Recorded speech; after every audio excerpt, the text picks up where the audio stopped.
Welcome back to this next video in which we are studying headaches. Okay, so we're currently in the process of studying secondary headaches, and I'm now going to move on to a whole new type of secondary headache. We've just done intracranial hypertension, so now I'm going to do the opposite, intracranial hypotension, i.e. too low intracranial pressure as opposed to too high intracranial pressure. Now, having too low intracranial pressure can also lead to a headache, just like having too high intracranial pressure can lead to a headache. And the type of headache that you get with intracranial hypotension is called a low pressure headache. So I'm now just going to quickly put this as the title here. So we are now going to study low pressure headaches quickly.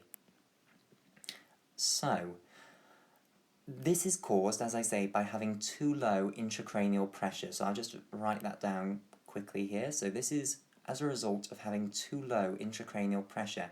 And I want to discuss this actually in the opposite order to the way that I've previously done things. I want to firstly discuss what is going to cause intracranial pressure to be too low, and then we'll discuss how this is actually going to give rise to a headache. So what can lead to intracranial pressure becoming too low? Well, remember back to the Monro-Kelly doctrine. Intracranial pressure is determined by the amount of the free substances that are inside the skull that are actually present in there. So remember, those free substances are tissue, cerebrospinal fluid, and blood. So if intracranial pressure is going to go too low, one of those substances must decrease, and usually the substance that decreases is the amount of cerebrospinal fluid. That's the one that you would think would be most likely to go down to lead to intracranial pressure going down, and therefore intracranial hypotension.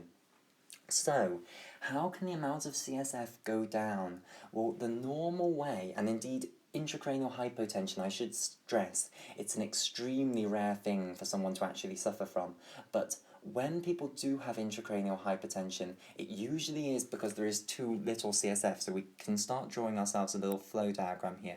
So the amount of CSF is going to go down usually. That's the way that you get too low intracranial pressure. And how does the amount of CSF go down? The archetypal way, the most common way for this to occur is by having a leak occurring. So somewhere in the body, cerebrospinal fluid is leaking out of the subarachnoid space into surrounding tissue, and therefore you're losing CSF from the subarachnoid space and the ventricular system, therefore, so losing cerebrospinal fluid. So where is the common place for there to be a CSF leak? So it's usually present within the spinal cord portion of the meninges. So of course we know that the spinal cord all the way along its length and indeed onto the chorda equina below is going to be covered by pia mater, and on top of that pia mater you're going to have cerebrospinal fluid. So if you then had a hole in the outer meninges, which of course are the dura mater and the arachnoid mater, which are the outer lining of that area or volume of cerebrospinal fluid, then of course the cerebrospinal fluid could leak out through that hole, and then you'd be losing cerebrospinal fluid. So the normal cause of CSF volume being too low is to have a CSF leak that is usually in the spinal level. You don't usually have a CSF leak up somewhere in the skull. So this is usually at the spinal level, and of course the CSF will just be leaking out of the meninges and then into the surrounding tissue. Obviously they'll be then in the vertebral column, but then it can leak out of the vertebral column into the surrounding tissue. So, to go in the actual order that this occurs then, you get a cerebrospinal fluid leak somewhere down in the spinal cord. This is going to lead to CSF leaking out of the subarachnoid space, and therefore the amount of cerebrospinal fluid that you've got is going to go down, and this is going to drain the cerebrospinal fluid from around the brain in the subarachnoid space above, because remember, the subarachnoid space surrounding the brain is continuous with the subarachnoid space surrounding the spinal cord and the chorda equina. So if you're leaking cerebrospinal fluid out below, it's going to drain the cerebrospinal fluid out from above as well, so therefore intracranial pressure is going to go down. So, we now want to discuss how is intracranial pressure going down going to cause a headache. So for this, allow me again to draw a picture that I have drawn for you many times in this video, just so that I've got something to point at as I give my explanation here. So I'm going to draw this picture of the brain viewed from the left-hand side. So here is the left cerebral hemisphere, of course, and then peeking out below we have the bottom of the brain stem there, the pons and the medulla, and then of course the left side of the cerebellum. Right, so if intracranial pressure is too low, if the pressure inside the skull is too low, what effect is that going to have on the meninges? Well, remember when intracranial pressure was too high, the effect that that had was that everything was kind of bulging out. So intracranial pressure being too high, we could draw this on the picture kind of like this. Everything was bulging out if intracranial pressure was too high, and that would lead to the meningeal layers being crushed. Because everything's bulging into the meningeal layers that are surrounding the tissue. And that led to the activation of meningeal nociceptors all over the meninges because of that increased pressure. Now, when the intracranial pressure is too low, the exact opposite is going to occur. So I'll draw this in red arrows. Everything is going to be sort of pulling inwards, effectively, like this. And therefore, now the meningeal layers are going to be stretched inwards. Rather than being crushed outwards, they're going to be stretched inwards. And again, that stretch is now going to activate the meningeal nociceptors.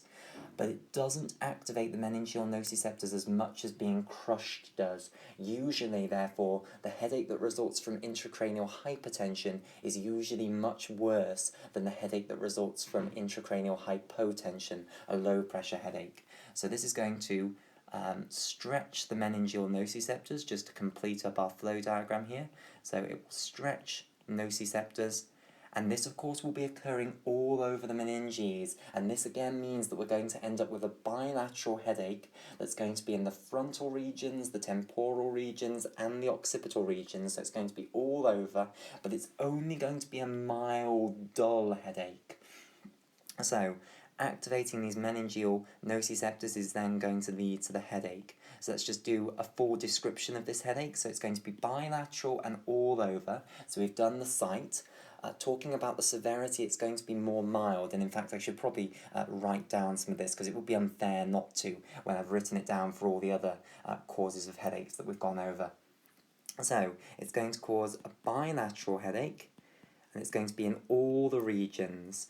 So I'll remind you that all the regions are the frontal regions, the periorbital regions, of course those are ophthalmic division of the trigeminal nerve domains, the temporal regions, which are maxillary nerve and mandibular nerve domains, and then occipital regions, which are the posterior rami of the first three cervical spinal nerves domains.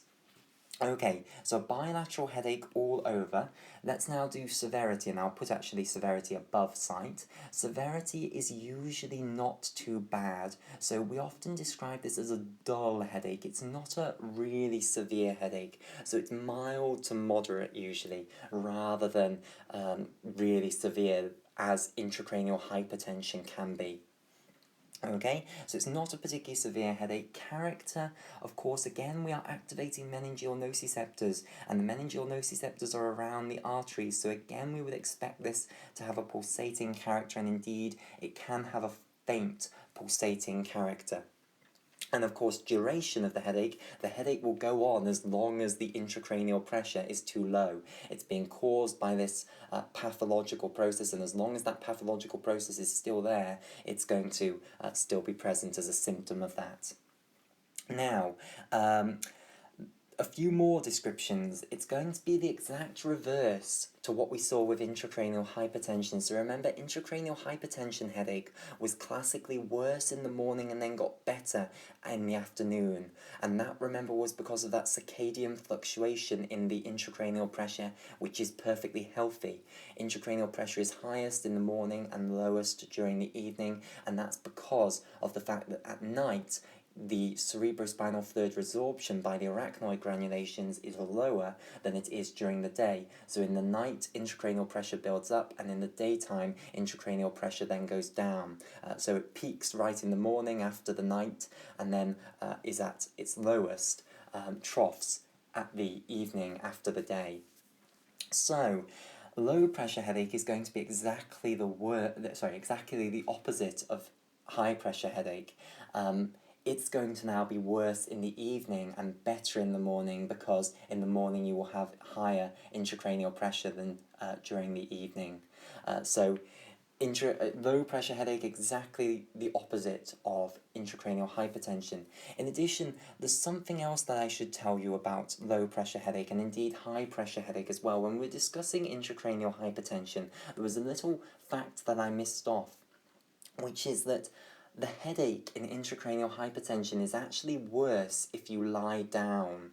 It's made worse by lying down, and the reason it's made worse by lying down is that when you lie down, more blood is going to go up to the brain. You see, when you are usually standing up, so here we have a man standing up, usually, of course, gravity is pulling blood downwards, so a lot of blood that is coming out of the heart goes downwards along with gravity. However, some will be forced up in the arteries that are going to go up to the head, so the common carotid arteries and the vertebral arteries. If you then go into a lying down position, so let's now draw the man lying down then, gravity is now no longer opposing blood going up to the head, and therefore more blood is going to end up going in those arteries that go up to the head, so the common carotid arteries and the vertebral arteries. So that means that the overall amount of blood in the blood vessels in the skull will be higher when you're lying down. And apply the Monro-Kelly doctrine. If the amount of blood inside the skull is greater, that's going to raise the intracranial pressure. So, intracranial hypertension's headache is made worse by lying down, whereas it's the exact opposite in the case of low pressure headache. It's obviously made better by lying down. So if you lie down, that's going to increase intracranial pressure, and therefore it will reverse or at least relieve some of the headache. So made better by lying down, and indeed made worse by standing up. Made better by lying down. So that's something that I forgot to tell you when we were studying intracranial hypertension, that the headache in intracranial hypertension is made worse by lying down, and the headache in low pressure headache here is the exact opposite. It's made better by lying down. Accompanying symptoms, of course, hopefully you can recite these off. We're going to have accompanying nausea and vomiting.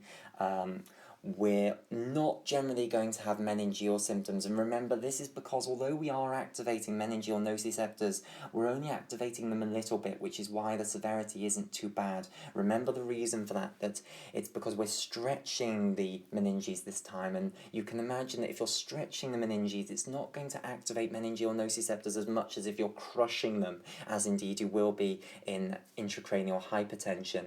So you don't get as much activation of the meningeal symptoms, and therefore you don't usually get meningeal symptoms from low pressure headache. Remember, you have to have massive activation of the meningeal nociceptors in order to get those meningeal symptoms. But you can get accompanying nausea and vomiting with low pressure headaches, and of course if it goes on for long enough, you can then end up with cutaneous allodynia in the affected regions, and we understand exactly why that is. It's because you'll be getting sensitization of those second order neurons in the trigeminocervical complex, which serve the primary meningeal nociceptors, but which also, because of convergence, serve peripheral primary nociceptors from the peripheral tissues, and therefore now applying non-noxious stimuli to those peripheral nociceptors can actually produce enough activation of the primary peripheral nociceptive afferent to actually activate the second order neuron, whereas it wouldn't have previously. So you can get cutaneous allodynia if you suffer from a low pressure headache for long enough.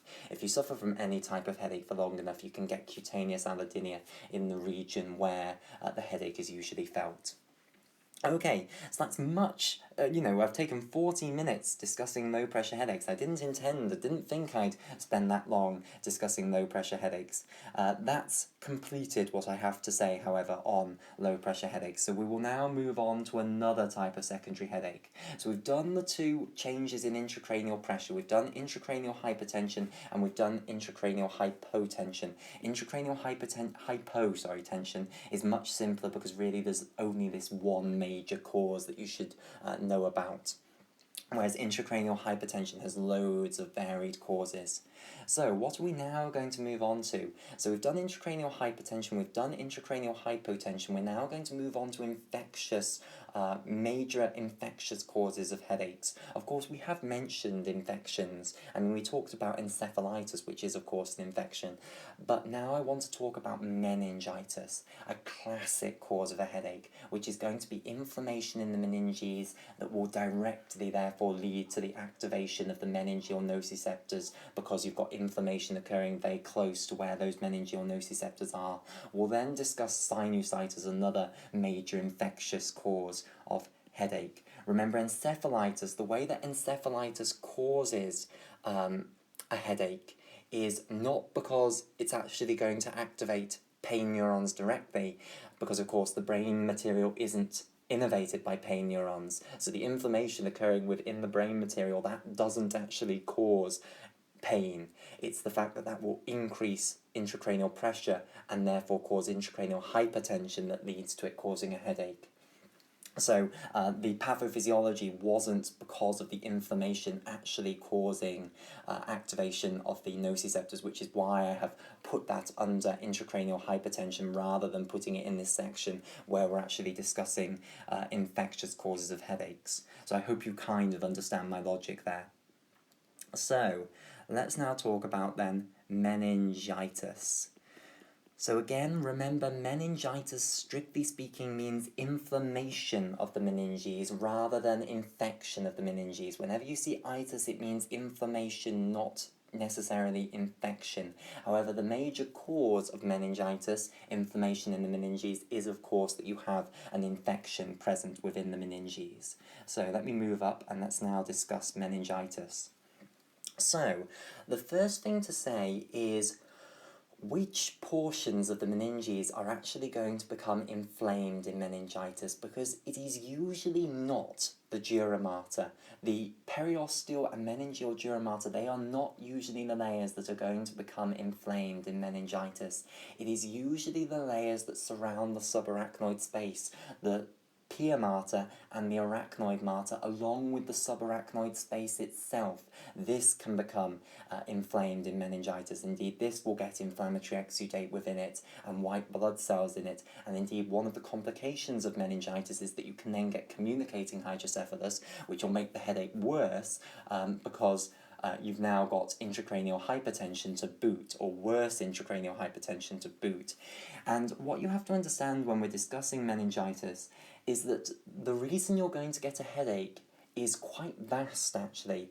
It's not just that the inflammation is going to directly activate the meningeal nociceptors, but it's also because you're going to be getting intracranial pressure going up because you've got inflammatory exudate and white blood cells coming into the meninges. So indeed, I could have put this as part of intracranial hypertension. I didn't because I want to discuss it separately. And then it can lead to more intracranial hypertension by then leading to a communicating hydrocephalus, because once you've got inflammatory exudate in the cerebrospinal fluid, this can stop proper resorption of the cerebrospinal fluid. So this can cause a headache for loads of different reasons, and I could have categorized this in loads of the previous bits that we've discussed, but I want to talk about it separately. So, meningitis, so it's inflammation of the pia mater, the subarachnoid space, and the arachnoid mater. Now, there is a special name that I'd like to give you, which is the name for those two layers of meninges, those two meningeal layers that surround the subarachnoid space, the pia mater and the arachnoid mater. They are referred to as the leptomeninges. So I'll say that again. The leptomeninges are those two meningeal layers surrounding the subarachnoid space. So the pia mater that's obviously below the subarachnoid space, and the arachnoid mater that's obviously above the subarachnoid space. Both of those together, we refer to them as the leptomeninges. So meningitis is usually actually what we could call leptomeningitis. It is not normal at all to get it's not normal to get meningitis full stop, but it's not common at all to get inflammation in the dura mater. So normally meningitis is inflammation in the pia mater and the arachnoid mater. Together we call those the leptomeninges, and of course you'll also get inflammation in the subarachnoid space in between them. Okay, right, so of course as part of inflammation what you will get is you will get an inflammatory exudate coming in, you'll get white blood cells coming in, and they will be in both the meningeal tissue, the tissue of the pia mater and the arachnoid mater, and also, of course, majorly in the subarachnoid space. And as part of the inflammatory process, you're going to be getting loads of different inflammatory mediators being produced, and these will be capable of activating the meningeal nociceptors. And again, one of the major ones, of course, is going to be prostaglandin E2. We have talked about prostaglandin E2 hugely throughout this video, a major mediator of inflammatory pain capable of activating nociceptors and triggering them to fire action potentials of their primary nociceptive afferents. And it is produced at sites of inflammation. So when you get meningitis, you're going to get prostaglandin E2 everywhere, basically. And of course, this can diffuse far away from the site that is actually inflamed. It can go in the subarachnoid space and diffuse around and then activate meningeal nociceptors far away. So you're going to get massive activation of meningeal nociceptors, and this is going to give rise to a huge headache. So the inflammation is directly going to activate meningeal nociceptors, and one of the major mediators of that will be prostaglandin E2, a major mediator of inflammatory pain. So prostaglandin E2 is going to activate meningeal nociceptors, and this is going to produce a headache. And again, as I've justified, prostaglandin E2 is going to go all over the place, and therefore you're going to get activation of meningeal nociceptors all over the brain, and therefore again you classically get a bilateral headache in all the regions, and this is going to be a severe headache. So again, let's quickly write down some of the characteristics here. So the severity is extremely severe, a horrendous headache. Your site is going to be bilateral, and again in all of the regions. So I'm getting fed up of having to write them all out, so I'll just put all regions rather than writing them all out again. So that's site. Character, of course, again, we can predict this all. We understand the logic behind it, so we can predict it. It's going to be pulsating because the meningeal nociceptors are in the walls of the arteries, and every time the arteries pulsate, that will increase the firing rate of the meningeal primary nociceptive afferents. Okay, and the duration, of course, is going to be however long the inflammation occurs in the meninges for.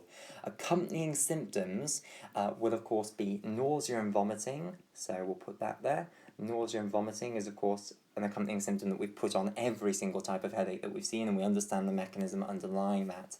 And you also get the massive meningeal symptoms, and this is absolutely classic. Meningitis produces incredible meningeal symptoms because you have so much activation of the meningeal nociceptors, and indeed you have inflammation of the meninges.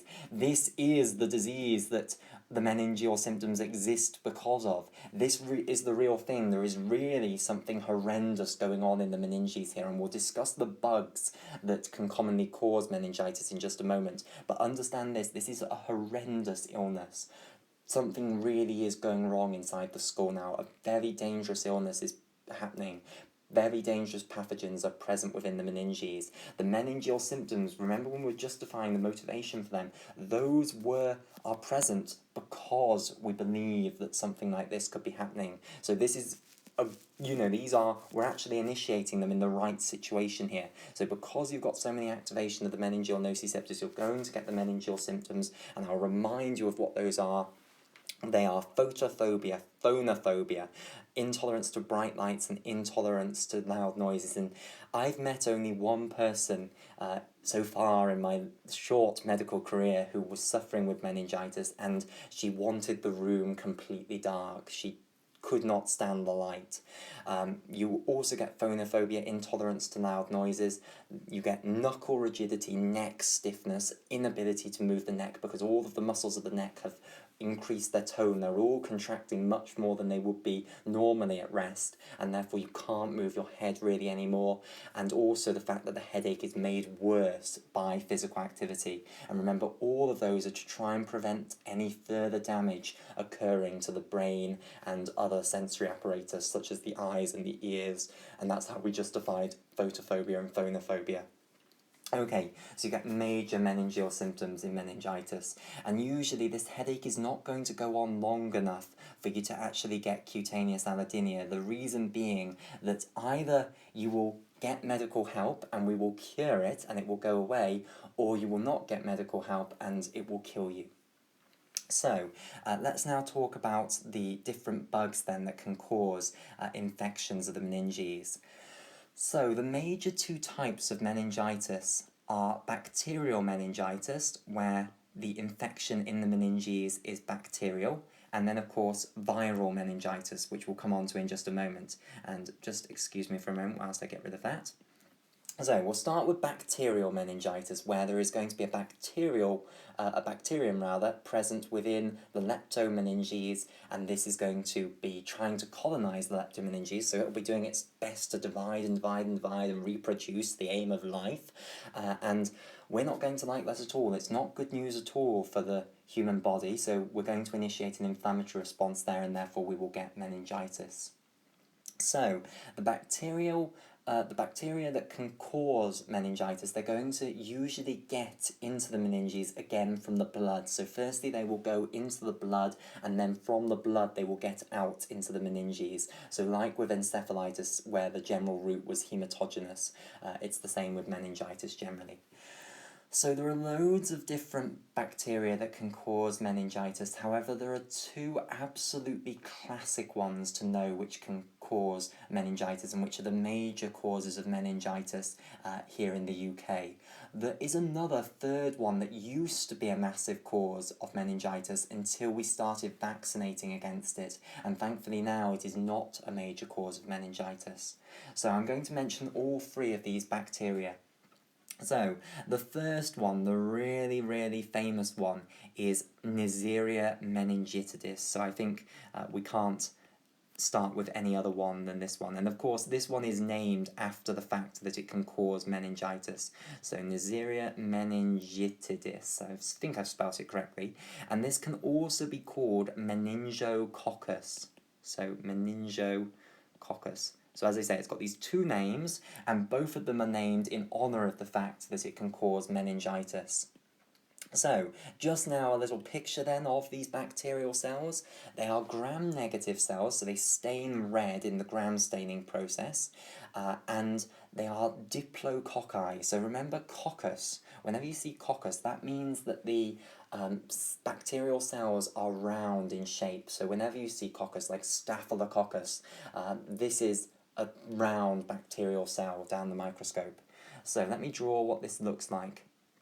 So Neisseria meningitidis, when you look at it down the microscope, it classically has this diplococcus arrangement. So the cells are going to be round, like so. Remember, they do not have nuclei. Bacterial cells do not have nuclei, and they're in pairs. So when you see coccus cells like so in pairs like this, we call them diplococci, or diplococcus would be the singular. So this is my basic picture then for Neisseria meningitidis. It's a gram-negative diplococcus. So I've drawn a pair of round cells that are red because that's the colour they would stain under gram staining. So this is my basic picture of Neisseria meningitidis, one of the most common causes of bacterial meningitis, and it causes a very severe bacterial meningitis. So, next cause is Streptococcus pneumoniae, and I'm afraid this does get a little bit listy, but it is important to know what the major causes of bacterial meningitis are. So, Streptococcus pneumoniae is the next major bacterial cause of meningitis.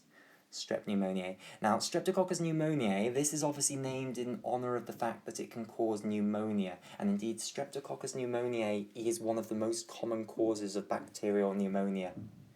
So, another name for Streptococcus pneumoniae, which is also in honour of the fact that it can cause pneumonia, is to call it pneumococcus. So, again, we see this word coccus in the name here, Streptococcus pneumoniae and pneumococcus. Both of these are referring to the same species of bacterium, so we can already predict the fact that the cells are going to be round. Now, Streptococcus pneumoniae is an example of a gram-positive bacterium, so I'll colour it in blue, Also, the streptococcus here tells us something more than just the fact that the cell is round. Whenever you have a species of bacterium that is streptococcus something, such as Streptococcus pneumoniae, this means that it's going to be a gram-positive bacterium that is round, and the cells are going to grow in lines. So actually, when you look down the microscope at Streptococcus pneumoniae bacterial cells that have been gram-stained, what you see is things that look like this. Great big long lines of cells that are all blue and round, and this is what streptococcus means. It means that the cells are round, they're gram-positive, and they grow in lines. In contrast to staphylococcus, whenever you see a bacterial species that has staphylococcus in its name, that means they're gram-positive, they're round, but they grow in arrangements that look like bunches of grapes rather than in lines. So gram-positive, round, and grows in lines, that's streptococcus. Now, why does it grow in these lines like this? Well, it's very simple to understand. When a bacterial cell divides, you can imagine what can happen. If they always divide down the same axis, so if you imagine if this bacterial cell was to divide down this axis, then it would create two new bacterial cells on either side of that axis, like so. And if these two cells were to divide along the same axis, then you can imagine that very quickly you could build up a line of bacterial cells. So this is how you actually build up lines of bacterial cells like this, by all the cells dividing along the same axis again and again and again to create a line-like arrangement like so. So, as I say, Streptococcus pneumoniae, the major cause of pneumonia, which is inflammation in the lung parenchyma, so inflammation in the actual major tissue of the lungs down in the alveoli. So this bacterial species can infect the lung parenchyma and then lead to massive inflammation there. And it's one of the most common causes of bacterial pneumonia, hence its name. However, it can cause more than just pneumonia. It can also, if it gets into the blood, go into the leptomeninges and then lead to meningitis. So it's another major cause of meningitis, bacterial meningitis, to be aware of. Right. Next, the third bacterial cause of meningitis that I want to talk about is the one that in the UK is now not really a problem as far as causing meningitis is concerned. It's a very rare cause of meningitis now because of the fact that we now vaccinate against this, and it's Haemophilus influenzae. So, Haemophilus influenzae, this is a gram-negative bacillus bacterium, so this time it's going to be a rod shape. So this is the picture that I would have for Haemophilus influenzae. So a bacillus bacterial cell is a rod-shaped bacterial cell. So this is my picture of Haemophilus influenzae. It can cause respiratory tract infections as well. It can also lead to bacterial pneumonia. It's less common cause of bacterial pneumonia than Streptococcus pneumoniae, but it can cause bacterial pneumonia. Again, it can get into the bloodstream, and if it gets into the bloodstream, it can then go up to the leptomeninges and cause meningitis. And it used to be a real problem for causing meningitis. It was one of the major causes of meningitis, and in countries where they don't vaccinate against this, it still is a major cause of meningitis. However, currently in the UK, we do vaccinate against certain types of Haemophilus influenzae that are highly prone to causing meningitis, and therefore the number of cases of Haemophilus influenzae meningitis has hugely decreased to be well below the number that we have that are caused by Neisseria meningitidis and Streptococcus pneumoniae. So, in the UK now, and countries where we vaccinate against Haemophilus influenzae, Neisseria meningitidis and Streptococcus pneumoniae are the two major causes of bacterial meningitis. However, in countries where they don't vaccinate against Haemophilus influenzae, be aware that Haemophilus influenzae is still a major cause of bacterial meningitis. Okay, so these are bacterial infections that can cause meningitis, that can go to the leptomeninges, try and colonize the leptomeninges in the subarachnoid space, and then lead to a massive inflammation occurring there, and therefore the headache of meningitis. So, let's now talk about the viral causes. So bacteria can cause meningitis. However, more common than bacterial meningitis is viral meningitis. So bacterial meningitis is actually less common than it is to get a viral infection of the leptomeninges leading to viral meningitis. So let me now talk about the viral causes of meningitis. So, the causes of viral meningitis, the major cause of viral meningitis, and again, just like when we were discussing bacterial meningitis, there are loads of different viruses that can cause meningitis. However, I'm going to give you the name of the most common causes of viral meningitis. They are viruses in a genus called the enteroviruses. Now, this is a complicated genus of viruses, and the reason that it's complicated is that it's a new categorization that has replaced loads of old categorizations. However, people still use and recognize the names of the old categorizations. So let me explain this nice and carefully. So, enteroviruses, this is a genus of viruses. Now what that means is that it contains lots of separate species of enterovirus. So there are actually 12 separate species of enteroviruses. So 12 species of enteroviruses. Now, what are the names of these 12 species of enteroviruses then? So the 12 species of enteroviruses are called enterovirus A to H, that's the first 8. So I'll write down the names of the different species of enterovirus here. So I'll abbreviate enterovirus down to EV. So we have EVA all the way down to EVH. So we go down the alphabet. So we have enterovirus A, that's one species. We have enterovirus B, that's another species. Enterovirus C, D, E, F, G, and H. So that gives us 8 different species of enterovirus. Then there is an enterovirus J. So we miss out I. Of course, the alphabet goes H, I, J, but there is no enterovirus I for some reason. God only knows why. But there is an enterovirus J. So these are 9 different species of enterovirus. Now, that was reasonably sensible, apart from the fact that we missed out I, because they were all nicely called enterovirus. However, the final 2 species of enteroviruses are not called enterovirus, they are called rhinovirus, and they're called rhinovirus A, B, and C, and the astute ones among you will recognise the name rhinovirus. I've already told you about that earlier on, much earlier on in this video. Rhinoviruses are the major causes of the common cold, so they're major causes of respiratory tract infections. So, rhinoviruses A, B, and C exist, and these are the names of the 12 different species of enterovirus. So to recite that again, we have these first 8 species of enteroviruses: enterovirus A, B, C, D, E, F, G, and H. And then we have enterovirus J, that takes us up to 9, and then we have rhinovirus A, B, and C. So 3 species of rhinoviruses which are counted as enteroviruses. They are in this genus. Right, now a bunch of these enterovirus species do not infect humans, so we can instantly disregard those. So, enterovirus E, F, G, H, and J, these species of enteroviruses, these do not infect humans, so they're non-human species of enteroviruses, so we do not need to worry about those. We need to worry about enterovirus A, B, C, D, and then the 3 rhinovirus species. Okay, so you might think, well, this isn't too complicated, I can handle this. However, here's where it gets complicated. In each species of virus, so let's take an example, let's take enterovirus A.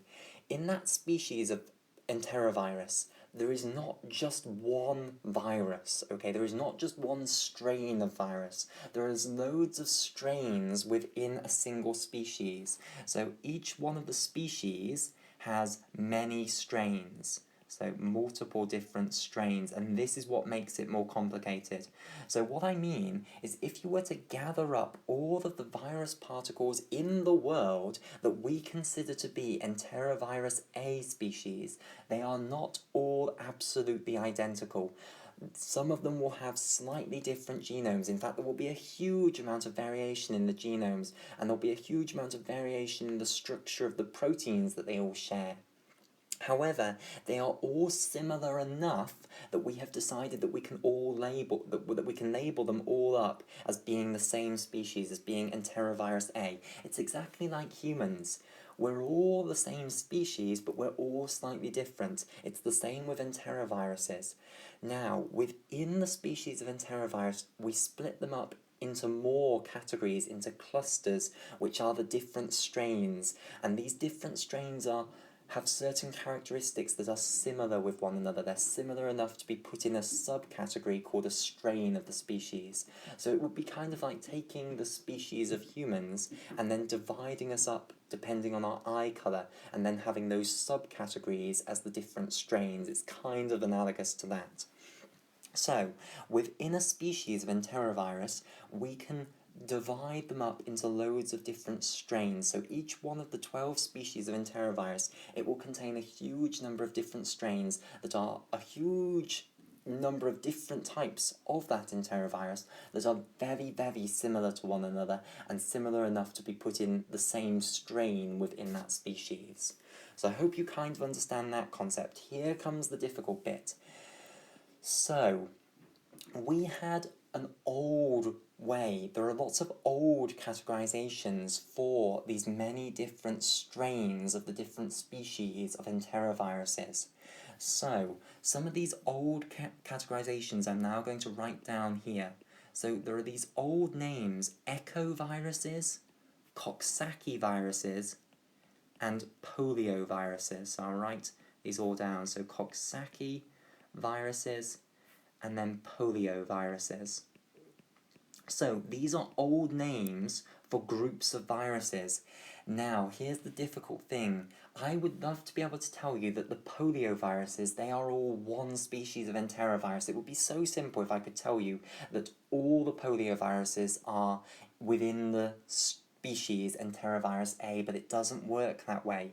If I looked at all the cluster of viruses that we would consider polioviruses, I would find strains in different enterovirus species that were all considered polioviruses. So just to sort of emphasize this to you, let me make a little diagram here. So let's let this box here represent the set of all the viruses that we would consider enterovirus A's. In fact, less than that. Let's make it all the different strains of enterovirus A. So in this, each one of these dots represents a strain of enterovirus A. And of course, every single strain of enterovirus A, that's going to have loads and loads of different viruses within it. There will be variation within a strain. Not all the viruses that are counted as being in that strain of enterovirus A will be identical. There will still be variation, it's just they're similar enough to be considered the same strain of enterovirus A. And then we could do the same thing for enterovirus B here. So this can now represent the set of all strains of enterovirus B, and each one of these dots will represent a strain of enterovirus B. If I then wanted to look at the different viruses that were considered polioviruses, it turns out that the set of all strains of viruses that are considered polioviruses were strains from these different species. So you might find that this strain here, this green dot, and this green dot here, both strains of enterovirus A, that they were considered polioviruses previously. However, you might also find that some strains in the enterovirus B set here were also considered polioviruses. So what I'm trying to say here is that these old categorizations, they contain loads of different strains of viruses, and these different strains are now found in different species of this new categorization into enteroviruses. So, within this great family then of enteroviruses, we have viruses called polioviruses, viruses that we would call Coxsackie viruses, and viruses that we would call echoviruses. And these three types of viruses, which are viruses now in this class of enteroviruses, these are the common causes of viral meningitis.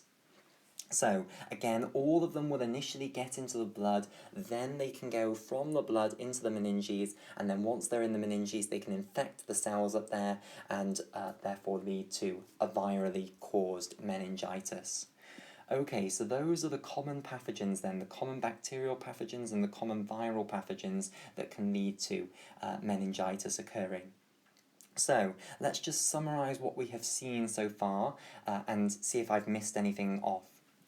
So, meningitis then, inflammation of the meninges that is usually going to be caused by infection present within the meninges. It's an extremely rare thing to happen, but it's an extremely dangerous thing to happen because, of course, if you've got meningitis, that's right on top of the brain. You are at risk now of the infection going down into the brain, and if you get encephalitis, that's going to have serious repercussions neurologically. It's going to hugely damage the brain.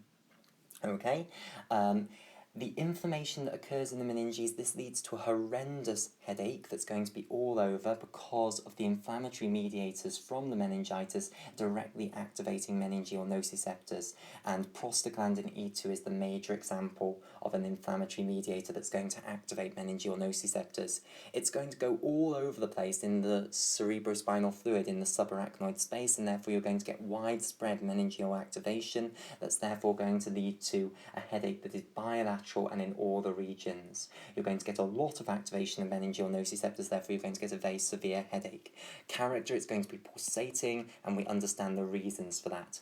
Accompanying symptoms, you're going to get nausea and vomiting, as indeed you get with all headaches, and the meningeal symptoms because you've got such large activation of the meningeal nociceptors, and those meningeal symptoms are to try and protect the head from further damage. We have then been over the different infectious causes of meningitis. I have missed some things off, so let me now add those things in. So, I have talked you through how, because of the inflammation directly activating the meningeal nociceptors, this is going to lead to the headache of meningitis. However, there are other reasons that I can add on to here for why you're going to get a headache occurring. You see, when you get inflammation occurring in the meninges, that's going to bring in inflammatory exudate and white blood cells that are coming in to try and destroy the pathogen that is infecting the meninges. And of course, that's going to increase the amount of tissue that we have present within the skull, and therefore, this inflammation, just like the inflammation in encephalitis, can lead to intracranial hypertension, which will also be activating the meningeal nociceptors. So I might just put this in here. So, putting our flow diagram in, meningitis will lead to prostaglandin E2 being produced, but it will also lead to raised intracranial pressure. So intracranial pressure is going to go up, and this can also activate meningeal nociceptors to contribute to the headache. So it's not just the inflammatory mediators that are directly activating the meningeal nociceptors that's causing the headache. Meningitis is also an example of a cause of mild intracranial hypertension because of the additional inflammatory exudate and white blood cells that are coming in. But that's not the major reason that the headache is present. The major reason is that you've got this inflammatory drive of the nociceptors to fire. So this is the major thing that causes the headache. Have this in the back of your mind that you also might get a little bit of raised intracranial pressure when you've got the inflammation of the meninges. The next thing that I wanted to discuss was the fact that this could lead to communicating hydrocephalus. So a complication of meningitis is that it can lead to communicating hydrocephalus and therefore can make the intracranial hypertension much worse. So you can get communicating hydrocephalus. And remember, communicating hydrocephalus is where there isn't blockade in any of the little tubes. The reason you've got too much cerebrospinal fluid is because it's not being resorbed by the arachnoid granulations correctly, and this is usually because the consistency of this cerebrospinal fluid is incorrect. We've looked at the fact that when you have a subarachnoid hemorrhage, this can cause the consistency to go wrong, or indeed an intraventricular hemorrhage. That will lead to the consistency going wrong, and therefore a complication can be communicating hydrocephalus. It's the same with meningitis, that the inflammation can cause communicating hydrocephalus, and therefore it may be necessary to prevent this by, of course, putting in, again, a ventricular drain to drain this cerebrospinal fluid.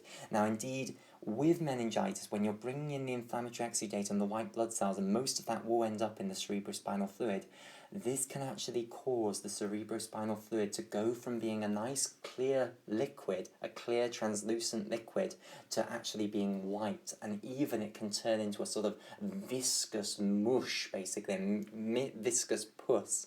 So of course, if it's become like that, then it is going to need to be drained, otherwise it is going to lead to a communicating hydrocephalus. So a complication of meningitis, even once all the cells, well, not just the cells, but even after all the pathogen has gone, a complication of meningitis is that because of all the inflammatory exudate and the white blood cells now in the cerebrospinal fluid, that you can get communicating hydrocephalus and therefore much bigger rises in intracranial pressure.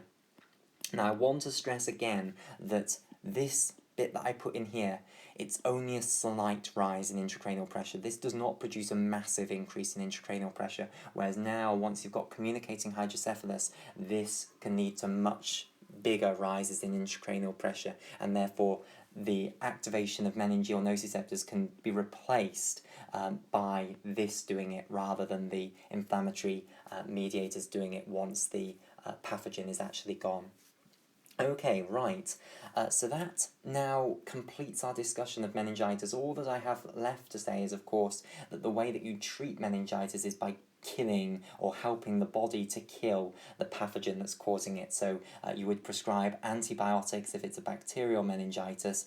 A good example is ceftriaxone, which gets into the cerebrospinal fluid very well, and the brain indeed very well, and is very broad spectrum. And in the case of viral meningitis, which is more common, you would maybe prescribe antiviral drugs. So, you need to treat the infectious cause of the meningitis to actually get rid of the cause of the headache. We'll have a break here, and in the next video we'll discuss another infectious cause of headache, which is sinusitis.